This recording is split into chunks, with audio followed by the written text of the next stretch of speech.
Okay. Do you want to explain epistemic evals at the intersection of evals?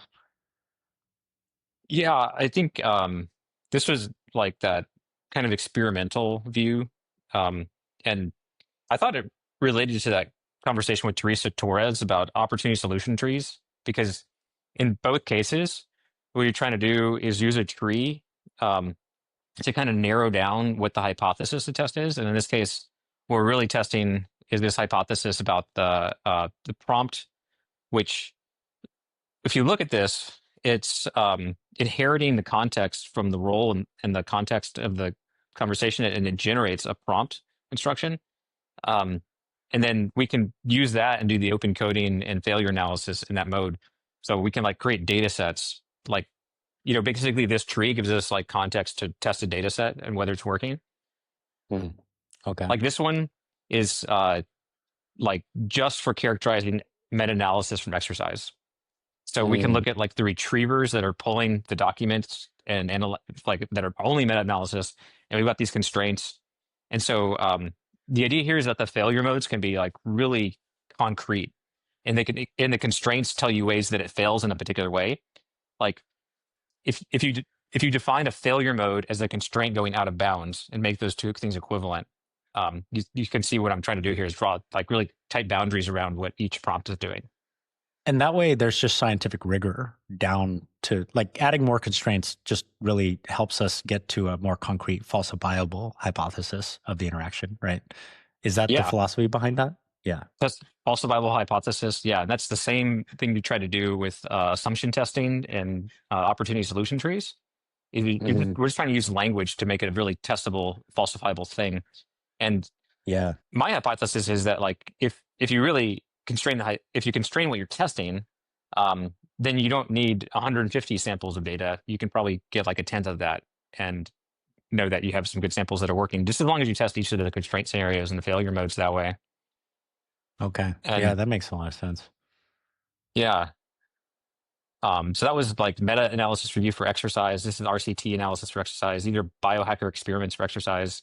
And you see in every Hmm. case, what it does is kind of like it has a pattern that it can generate the prompt template. And then we can use like we can basically find, we have our three data sets that Hamilton taught us about. Um, you know, that's the training data set, the test data set, and the development data set. You can you can kind of like use your training data set right here with some examples. You just need a few of those. I And see. then run the failure mode analysis, right, with open coding or um, axial coding to identify examples and where they fail. And so this is all happening at the bottom of the tree. And what we do in the middle of the tree is more just like routing. And if you remember, the superpower bot just told us that it had identified your intent, right? And Yeah, um, that's right. so we can have a semantic router that's all we have to test there is like, um, given that we have a health enthusiast, what's their intent right now? And Hmm. we would like come up with examples and just identify and train the router to have an intent. And so we're decomposing what could be like one big long prompt that does a lot of stuff, and we're Yeah, just breaking it down into like different components of the system that can be easily tested. And then we want a UI here, like you see at surfaces the failure modes. We want a UI that can yeah. kind of like trickle up what's failing and what you need to pay attention to.